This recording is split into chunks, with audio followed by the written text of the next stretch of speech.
Hi అండి, అందరికీ నమస్కారం. Welcome back to our channel veg basket. నేను మిస్ పాతిశ్రీ.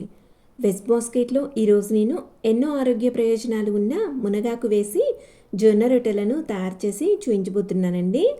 మునగాకు ఫ్రెష్గా లభించినప్పుడు మునగాకు జొన్న రొట్టెలను ఏ విధంగా తయారు చేసుకోవాలో, ఫ్రెష్గా మునగాకు లభించిన వారు మునగాకుతో జొన్న రొట్టెలను ఏ విధంగా తయారు చేసుకోవాలో రెండు రకాలుగా తయారు చేసి చూపించబోతున్నానండి. ఎంతో మెత్తగా ఉండే ఈ జొన్న రొట్టెలను పిల్లలు పెద్దలు ఎంతో ఇష్టంగా తింటారండి. ముందుగా తాజా మునగాకు జొన్న రొట్టె కోసం ఇక్కడ నేను తాజాగా ఉండే లేత మునగాకును తీసుకున్నానండి. మునగాకు మరీ ముదురుగా లేకుండా చూసుకోవాలి. మునగాకుల్లో పురుగులు చీడ ఏమీ లేకుండా చూసుకొని మునగాకును శుభ్రంగా నీటితో కడగాలండి. ఇలా శుభ్రంగా కడిగిన మునగాకును తడిపోయే వరకు ఒక క్లాత్ మీద ఆరబెట్టుకోవాలండి. ఇలా ఆరబెట్టుకోవటం వల్ల ఆకులు విడదీసుకోవటానికి సులభంగా ఉంటుందండి. మునగాకు తడి ఆరిపోయిన తర్వాత ఆకులను విడదీసి పెట్టుకోవాలండి.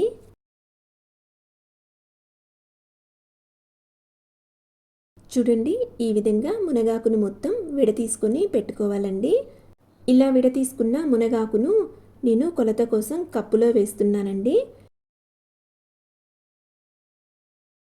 నేను తీసుకున్న మునగాకు అరకప్పు అయిందండి. మునగాకు ఇంకా ఎక్కువగా కావాలనుకునేవారు మునగాకును ఇంకొంచెం వేసుకోవచ్చండి. ఇప్పుడు ఈ మునగాకును పిండిలో డైరెక్ట్గా వేసుకోవచ్చండి, లేదంటే సన్నగా తరిగి కూడా యాడ్ చేసుకోవచ్చు.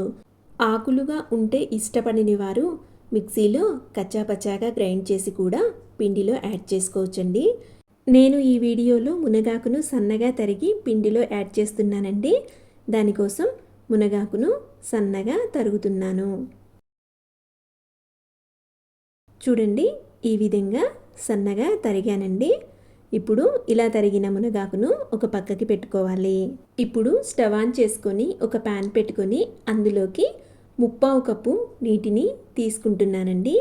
ఇక్కడ నేను 1 కప్పు జొన్న పిండితో జొన్న రొట్టెలను తయారు చేస్తున్నాను. 1/4 కప్పు నీరు కరెక్ట్గా సరిపోతాయండి. ఇప్పుడు ఇందులోకి రుచికి తగినంత ఉప్పు వేసుకోవాలండి.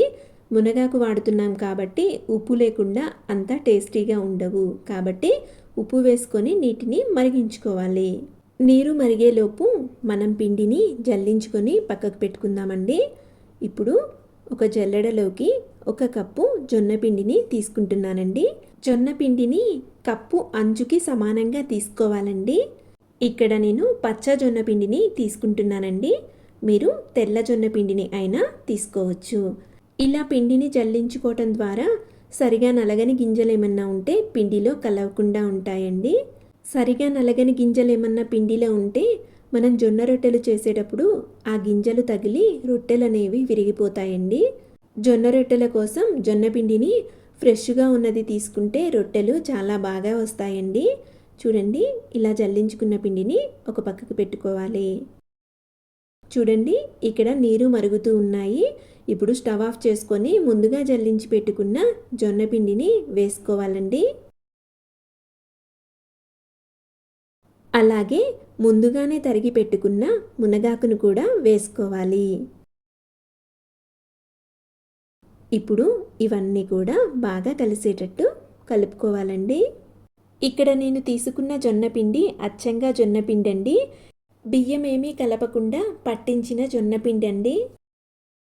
ఈ విధంగా కలుపుకున్న తర్వాత కొద్దిగా వేడి చల్లారే వరకు ఒక మూతను పెట్టుకొని ఈ జొన్నపిండిని పక్కకు పెట్టుకోవాలి. కొద్దిగా వేడి చల్లారిన తర్వాత మూతను తీసుకొని పిండిని బాగా కలుపుకోవాలండి. కొద్దిగా వేడి మీద ఉన్నప్పుడే పిండిని బాగా కలుపుకోవాలి. పిండిని ఎంత బాగా కలుపుకుంటే అంత జిగురు అనేది ఏర్పడి రొట్టెలనేవి విరగకుండా వస్తాయండి. చూడండి, ఈ విధంగా పిండిని కలుపుకోవాలి. పిండి మరీ గట్టిగా మరీ మెత్తగా లేకుండా కరెక్ట్ కన్సిస్టెన్సీలో ఉండాలండి. పిండి పొడి బారకుండా మూతతో లేదా ఒక క్లాత్తో కప్పి ఉంచుకోవాలండి. ఇప్పుడు స్టవ్ ఆన్ చేసుకొని రొట్టెలు కాల్చడం కోసం ఒక పెనం పెట్టుకొని దానిని వేడి చేసుకోవాలండి. పెనం వేడెక్కేలోపు జొన్న రొట్టెను వత్తుకుందామండి. ముందుగా కలిపి పెట్టుకున్న జొన్న పిండిలో నుంచి కొద్దిగా పిండిని తీసుకోవాలండి.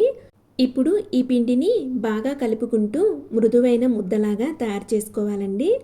పిండి ముద్దను మనకు కావలసిన సైజులో తీసుకోవచ్చండి. ఇలా తయారు చేసుకున్న పిండి ముద్దను పొడి పిండిలో బాగా కోట్ చేసుకోవాలండి.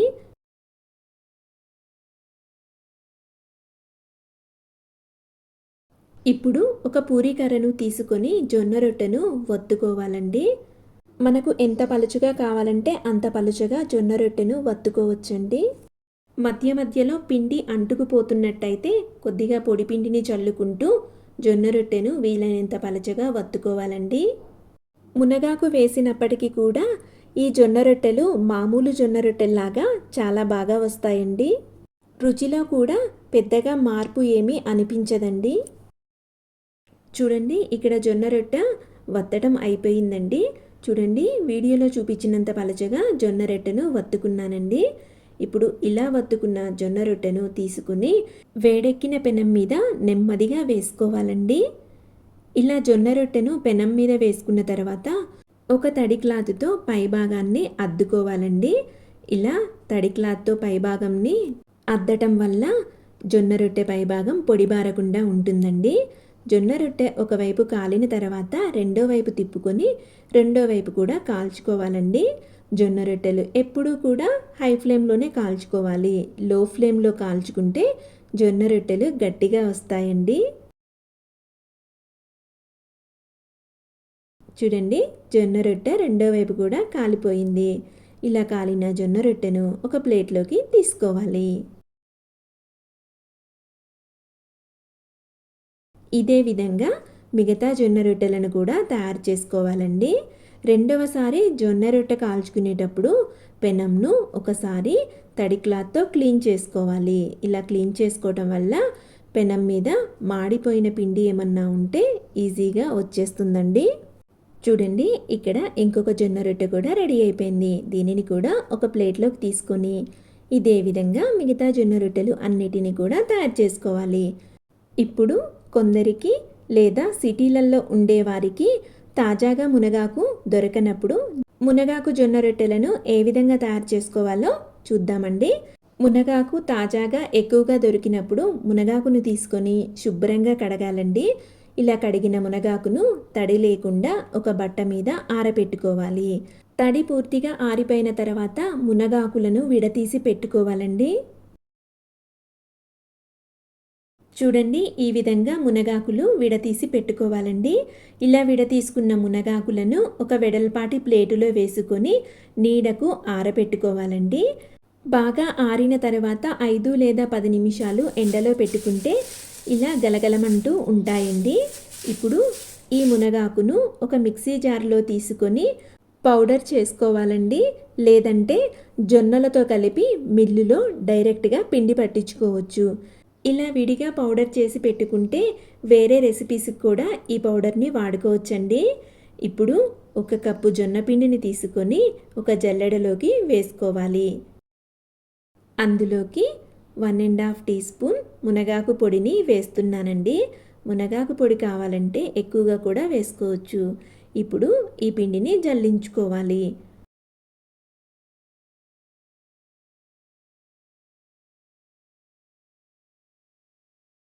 ఇప్పుడు ఈ పిండిని పక్కకు పెట్టుకొని స్టవ్ ఆన్ చేసుకొని ఒక ప్యాన్ పెట్టుకొని అందులోకి 3/4 కప్పు నీటిని తీసుకోవాలండి. ఇప్పుడు ఇందులోకి రుచికి తగినంత ఉప్పును వేసుకోవాలి. ఇప్పుడు ఈ నీటిని మరిగించుకోవాలండి. చూడండి, ఇక్కడ నీరు మరుగుతూ ఉన్నవి. ఇప్పుడు స్టవ్ ఆఫ్ చేసి ముందుగానే జల్లించి పెట్టుకున్న జొన్న పిండి అలాగే మునగాకు పౌడర్ను వేసుకోవాలండి. వేసుకున్న తర్వాత ఇవన్నీ కూడా బాగా కలిసేటట్టు వేడి నీటిలో కలుపుకోవాలి. బాగా కలుపుకున్న తర్వాత కొద్దిగా వేడి చల్లారే వరకు ఒక మూతని పెట్టుకొని ఈ పిండిని పక్కకు పెట్టుకోవాలండి.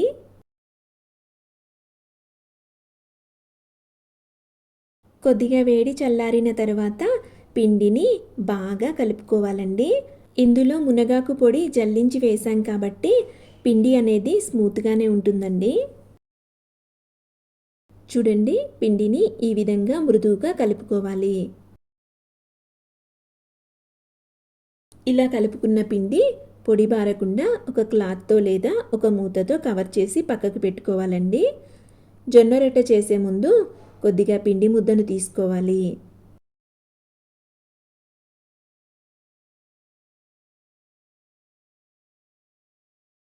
ఇప్పుడు ఈ పిండిని మృదువైన ముద్దలాగా తయారు చేసుకొని పొడి పిండిలో బాగా అద్దుకోవాలండి.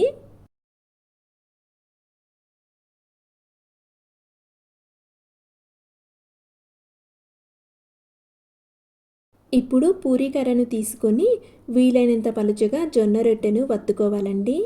ఇందులో మునగాకు పొడి వేసినప్పటికీ కూడా జొన్న రొట్టెలనేవి మనం మామూలుగా చేసినప్పుడు ఎంత బాగా వస్తాయో అంతే బాగా వస్తాయండి. మధ్యలో అవసరం అనుకుంటే కొంచెం పొడి పిండిని చల్లుకుంటూ వీలైనంత పలుచగా జొన్న రొట్టెలను వత్తుకోవాలండి.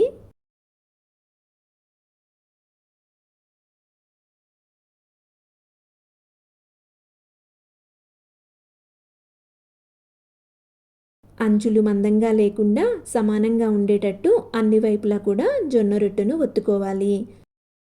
ఈ విధంగా వత్తుకున్న జొన్న రొట్టెను నెమ్మదిగా వేడెక్కిన పెనం మీదకి వేసుకోవాలండి. జొన్న రొట్టె పైభాగాన్ని తడి క్లాత్తో తుడుచుకోవాలండి.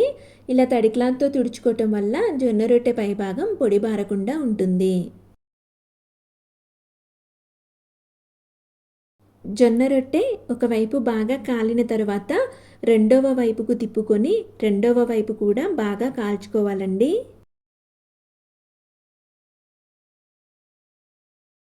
చూడండి, జొన్న రొట్టె రెండో వైపు కూడా బాగా కాలింది. ఇలా కాలిన జొన్న రొట్టెను ఒక ప్లేట్లోకి తీసుకోవాలి.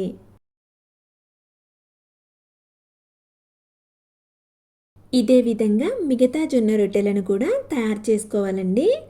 అంతేనండి, ఎంతో హెల్తీగా ఉండే జొన్న రొట్టెలు మరింత హెల్తీగా తయారైపోయాయి. రెసిపీ నచ్చినట్టయితే లైక్ చేయండి, షేర్ చేయండి, కామెంట్ చేయండి. ఇటువంటి మరిన్ని రెసిపీస్ కోసం నా ఛానల్ను తప్పకుండా సబ్స్క్రైబ్ చేసుకోండి. Thank you for watching.